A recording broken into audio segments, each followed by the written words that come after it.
তোরা ভালো চাস তো এখান থেকে ফিরে যা। নদীর এত গভীরে কেন এসেছিস সেটা ভালো করেই জানি। আমরা ফিরে যাবার জন্য এত দূর আসিনি। তবে আমাদের ছোবলে তোদের মরতে হবে। আমরা মরতে রাজি আছি, মারো তোমরা আমাদের, তবে আগে আমাকে মারো। গিন্নি, এক গ্লাস পানি দাও না।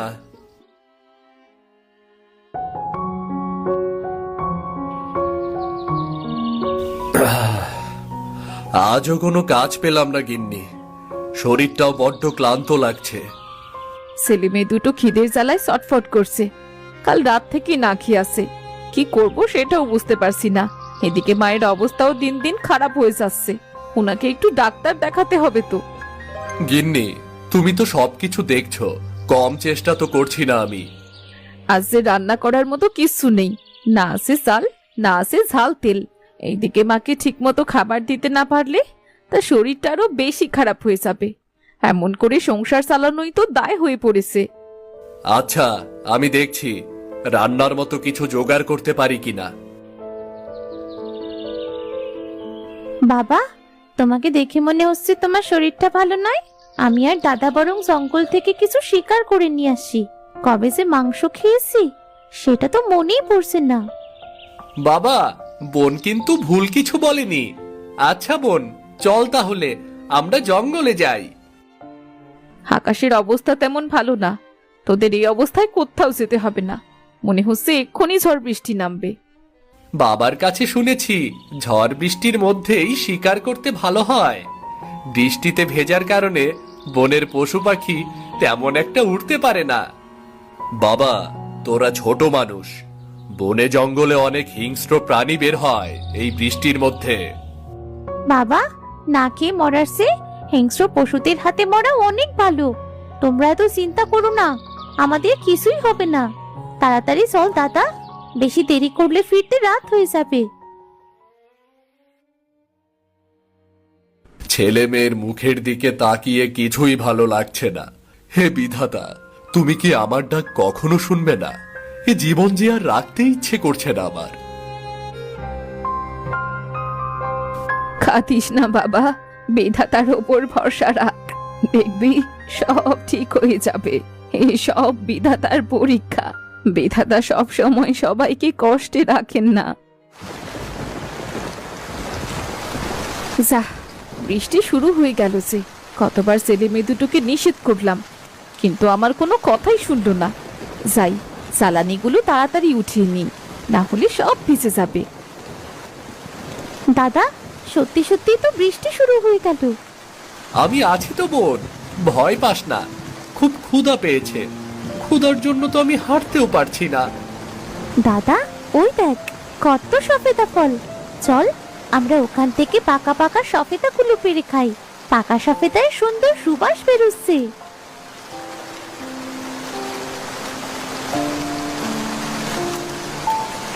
দাদা, এগুলো বাবা মা আর ঠাকুমার জন্য বাড়ি নিয়ে যাব। আরে দাদা, ওই দেখ একটা মুরগি।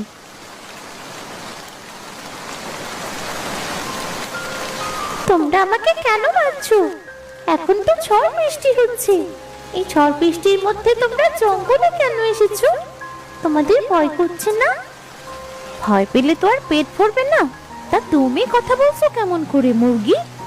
তুমি কি সুন্দর মানুষের মতো কথা বলছো। তোমাকে শিকার করতে ইচ্ছে করছে না, কিন্তু না করেও তো কোনো উপায় নেই। আমরা কাল থেকে না খেয়ে আছি, বাড়িতে কোনো খাবার নেই। তোমাকে শিকার করলে আমাদের পেটটা একটু ভরবে। তোমাদের কথা শুনে খুব কষ্ট হচ্ছে আমার। এক সাধুর আশীর্বাদে আমি কথা বলতে পারি। তোমাদের তেমন কোনো সাহায্য আমি করতে পারবো না। তোমরা আমায় ছেড়ে দাও, আমার ছানারা বসে আছে সবাই। ঠিক আছে, তবে তুমি তোমার ছানাদের কাছে ফিরে যাও। তারা হয়তো তোমার জন্য অপেক্ষা করে আছে। আমরা না হয় অন্য কিছু শিকার করে নেব।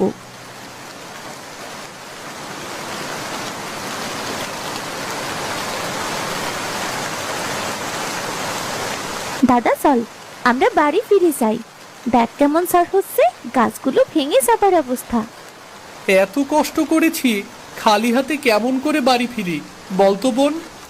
আরে, ওটা মনে হচ্ছে তো একটা মানুষ। কি হয়েছে আপনার? এই বৃষ্টির মধ্যে জঙ্গলে কেন এসেছেন? আপনি তো বুড়ো মানুষ, ঠান্ডা লেগে যাবে তো আপনার। আমি আজ 2 দিন না খেয়ে পড়ে আছি, মনে হয় আর বাঁচবো না। ক্ষুধার যন্ত্রণা যে আর সহ্য করতে পারছি না আমি। দাদু, আমাদের কাছে তো তেমন কোনো খাবার নেই, আমরাও তো অনেক গরিব, কাল থেকে না খেয়ে আছি। তবে জঙ্গলে এসে কিছু সবেদা ফল পেয়েছি, আপনি বরং এটাই খান।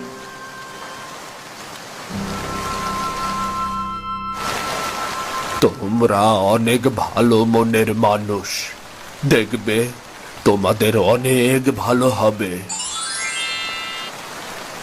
তোদের হাতে খাবার খেয়ে আমি আজ তৃপ্তি পেলাম, এমন তৃপ্তি আমি আগে কখনো পাইনি।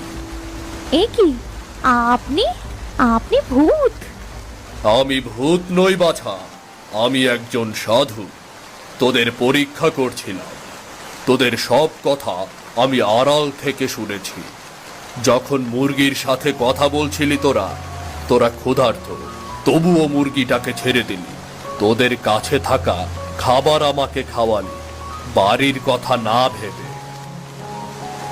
সাধু বাবা, আমরা কেমন করে একটা লোককে সামনে পড়ে মরে যেতে দেখতে পারি বলুন? তোদের ওপর আমি অনেক খুশি, তাই তোদের একটা উপহার দিতে চাই। কি উপহার সাধু বাবা? শোন, নদীর মাঝে একটা অদ্ভুত দেখতে গাছ আছে, তাতে ছোট ছোট ডিম ধরে আছে। সেই ডিম গাছ সবাই দেখতে পায় না। তোরা যদি সৎ হয়ে থাকিস তবে সেই ডিম গাছের সন্ধান ঠিকই পাবি। সাধু বাবা, ডিম গাছ হয় নাকি? বলছি না এটা তোদের উপহার, তবে কখনো লোভ করবি না। এই ডিম গাছ নিয়ে আসতে যাবার পথে অনেক বাধা আসবে। তোরা সৎ ভালো মনের মানুষ হলে সব বাধা পেরুতে পারবি। ঠিক আছে সাধু বাবা। শোন, ওই ডিম গাছ থেকে তোরা একটাই ডাল ভেঙে আনবি, আর সেটা বাড়ি এনে লাগিয়ে দিবি। দেখবি তোদের সব দুঃখ দূর হয়ে যাবে। আপনাকে ধন্যবাদ সাধু বাবা, আপনার এই ঋণ আমরা কোনো দিনও শোধ করতে পারবো না। আচ্ছা, তবে আজ আমি আসি, কাজে সফল হলে দেখা হবে আবার, কেমন? দাদা চল, তাহলে দেরি না করে আমরা নদীতে যাই, সেখানেই খুঁজে দেখতে হবে ডিম গাছ। আর দেরি করা ঠিক হবে না রে দাদা। ঠিক আছে, চল বোন।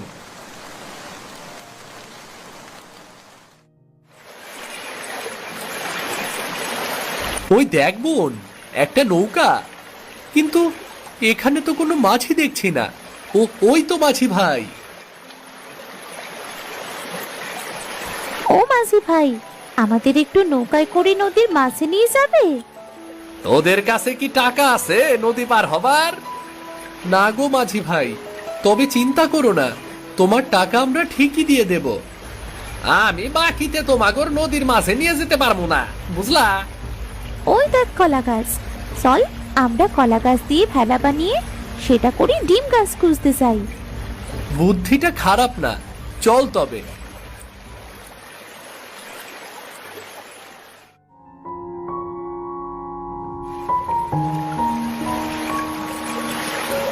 তুই কি মনে করিস, সাধু বাবার কথা সত্যি হতে পারে? আমরা সত্যি কি ডিম গাছ পাবো? আমার মনে হয় চেষ্টা না করলে কিছুই জানা যাবে না। অনেকটা পথ তো চলে এসেছি, আর একটু ধৈর্য ধর বোন, আর বিধাতাকে স্মরণ কর, দেখবি বিধাতা আমাদের নিরাশ করবে না। যা করবি তাড়াতাড়ি কর, বাবা মা হয়তো চিন্তা করছে এত সময়। তুই ঠিকই বলেছিস। দাদা, ওই ফলটার ভেতর থেকে কিছু একটা কান্নার আওয়াজ আসছে। কান দিস না বোন, সাধু বাবা কি বলেছিল মনে আছে? আমাদের সামনে অনেক বিপদ আসবে, এটা তার প্রথম ধাপ। ফলটা ধরলে আমাদের বিপদ হতে পারে রে। তোরা ভালো চাস তো এখান থেকে ফিরে যা। নদীর এত গভীরে কেন এসেছিস সেটা ভালো করেই জানি। আমরা ফিরে যাবার জন্য এত দূর আসিনি। তবে আমাদের ছোবলে তোদের মরতে হবে। আমরা মরতে রাজি আছি, মারো তোমরা আমাদের, তবে আগে আমাকে মারো। আরে এ কি, ছোবল দিতে পারছি না কেন? আমার শরীরের ভেতর কেমন হচ্ছে? তাড়াতাড়ি চল এখান থেকে।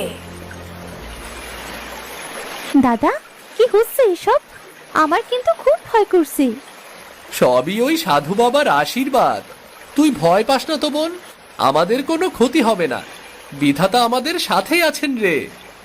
গল্প করতে করতে ভেলায় ভেসে তারা নদীর অনেক গভীরে চলে আসে। হঠাৎ এক জায়গায় ভেলাটি থেমে যায়, যেন কিছু অদৃশ্য শক্তি ভেলাটা থামিয়ে দিয়েছে। দাদা, এখানে দেখ, ওখানে কিছু একটা আছে। তারা দেখে জলের ভেতর একটি গাছের ছায়া ভেসে উঠেছে। গাছটি বড় নয়, কিন্তু তার ফলগুলো ডিমের মতো দেখতে। বোন, আমরা পেয়ে গিয়েছি সেই ডিম গাছ, কিন্তু এখানে তো শুধু ছায়া দেখা যাচ্ছে, গাছ কোথায়? দাদা, আমার মনে হচ্ছে ওই ছায়াটাই গাছ। তুই ওই ছায়ায় হাত দিয়ে দেখ তো। আরে তাই তো দেখছি, এটাই তো গাছ। এটা তো একদম নদীর মাঝেই মিশে আছে, কেউ বুঝতেই পারবে না এখানে কোনো গাছ আছে। দেখ বোন, গাছে কত ছোট ছোট ডিমের ফল। তাই তো দেখছি। এবার বাড়ি ফিরে চল দাদা। তোরা সফল হয়েছিস, তোরা সৎ ও ভালো মনের মানুষ, তাই ডিম গাছের ডাল ভাঙতে পেরেছিস। সকল বিপদ পেরিয়ে তোরা সফল হয়েছিস। তোদের বাড়িতে সবাই না খেয়ে আছে, বাড়িতে গিয়ে খাবারগুলো সবাই একসাথে খাস, আর এই ডিম গাছের যত্ন নিস। তাই হবে সাধু বাবা, আমি আসি তবে।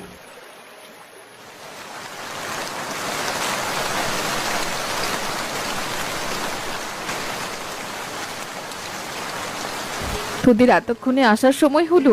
তোরা গিয়েছিস আর ঝড় বৃষ্টি শুরু হয়েছে। কত চিন্তা করছিলাম জানিস, শরীর ভিজে একদম একাকার হয়ে গেছে। আচ্ছা, তোদের কাছে ওটা কিসের গাছ? গাছে মনে হচ্ছে ছোট ছোট ডিম ধরে আছে। তুমি ঠিকই বলেছো গো ঠাকুমা, এটা একটা ডিম গাছ। ডিম গাছ আবার হয় নাকি রে? পাগল হলি তোরা, নাকি স্বপ্ন দেখছিস? বোন ঠিক বলছে বাবা, তবে শোনো আমাদের সাথে কি হয়েছে।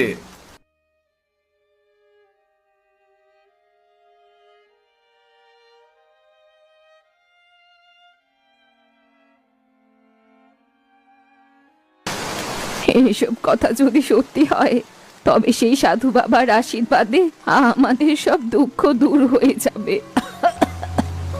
তুমি ঠিক বলেছো ঠাকুমা। তুমি আমাদের সবাইকে খাবারগুলো খেতে দাও।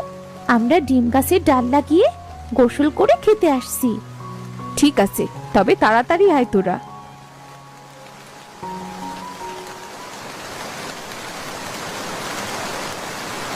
মায়া আর সবুজ তাদের বাড়ির সামনে ডিম গাছের ডালটা লাগিয়ে দেয়, আর এরপর তারা গোসল করে সবার সাথে খেতে বসে। কে সুস্বাদু খাবার! কতদিন যেমন সুস্বাদু খাবার খায়নি। তারা খাবার খেতে খেতে আরো কিছুক্ষণ গল্প করে। পরদিন বৃষ্টি কম হলে সবুজ ও মায়া গাছের ডালের কাছে গিয়ে অবাক হয়ে যায়, কারণ সেটা আর কোনো ডাল ছিল না। ডালটা একটা বড় গাছে পরিণত হয়েছে, আর তাতে বেশ কিছু ডিম ঝুলে আছে। দাদা, আমি এটা কোনো স্বপ্ন দেখছি না তো? আমরা তো কালই এটা লাগিয়েছি। একদিনে এত বড় গাছ হলো কেমন করে?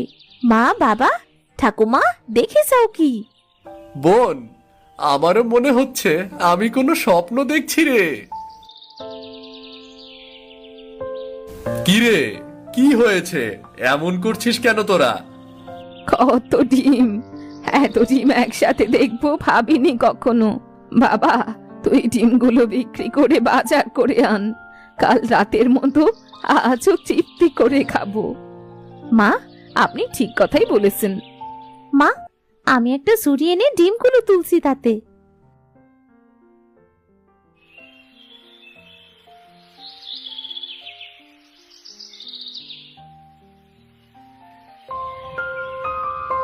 বাবা, আমি খুব অসুস্থ। তোদের দেখি অনেকগুলো ডিম। এই ডিমগুলো সব আমাকে দিবি। আমি ডিমগুলো বিক্রি করে ওষুধ খেতাম। বাবা, আমাদের তো বাড়িতে খাবার মতো কিছুই নেই। তুমি আমাকে 5টা ডিম দিয়ে বাকিগুলো তুমি নিয়ে নাও, কেমন? তাহলে মায়ের চিকিৎসা করাবে কি দিয়ে? এবার গাছে ডিম হলে সেটা বিক্রি করে না হয় আমার চিকিৎসা করিও। আপনি ডিমগুলো নিয়ে যান। হ্যাঁ বাবা, আপনি তবে ডিমগুলো নিয়ে যান। এবার গাছে ডিম হলে সেগুলো বিক্রি করে না হয় আমার চিকিৎসা করিও। আপনি ডিমগুলো নিয়ে যান। হ্যাঁ বাবা, আপনি ডিমগুলো নিয়ে যান। আপনি কি ডিমগুলো নিয়ে যেতে পারবেন? না আমি এগিয়ে দিয়ে আসবো? আমার ডিমগুলো লাগবে না বাবা, তোদের সবার মন অনেক ভালো।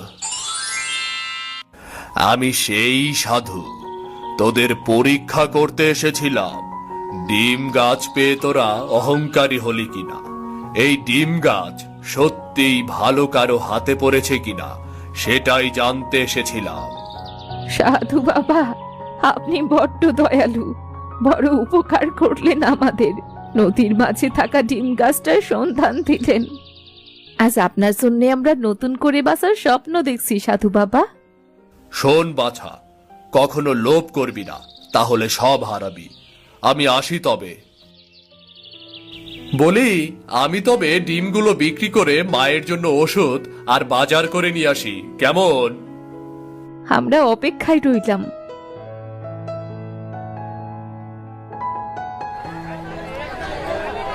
মাথায় করে ডিম নিয়ে বাজারে যায় বাবলু। সে অনেক টাকার ডিম বিক্রি করে। এরপর সে তার মায়ের ওষুধ কিনে বাজার করে বাড়ি ফিরে আসে। ভালো ভালো বাজার দেখে তো সবাই অনেক খুশি। এরপর কেটে যায় বেশ কিছুদিন। প্রতিদিন ডিম গাছ থেকে ডিম তুলে বিক্রি করে তাদের সকল অভাব অনটন কেটে যায়। আজ আমি পুরোপুরি সুস্থ। এখন মন ভরে নিঃশ্বাস নিতে পারছি। শরীরের ব্যথাটাও কম হয়ে গিয়েছে। আজ ডিম গাছ যদি না থাকতো, আমরা তবে না খেয়েই মরে যেতাম।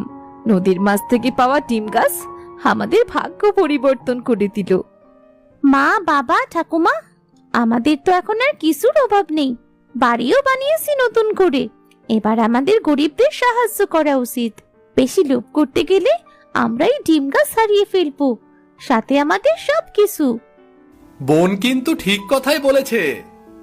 সারা জীবন অনেক কষ্ট করেছি, আর কষ্ট পেতে চাই না। আজ থেকে সকল গরিব দুঃখীদের আমরা সাহায্য করব, এই ডিম গাছের ডিম বিক্রি করে। তবে আর দেরি করছো কেন বাবা? তাড়াতাড়ি ডিমগুলো নিয়ে চলো বিক্রি করার জন্য। এরপর সেখান থেকে কিছু টাকা নিজেদের খাবার জন্য রেখে বাকি সব টাকা গরিবদের মাঝে বিলিয়ে দেব। ঠিক আছে, ঠিক আছে, চল চল।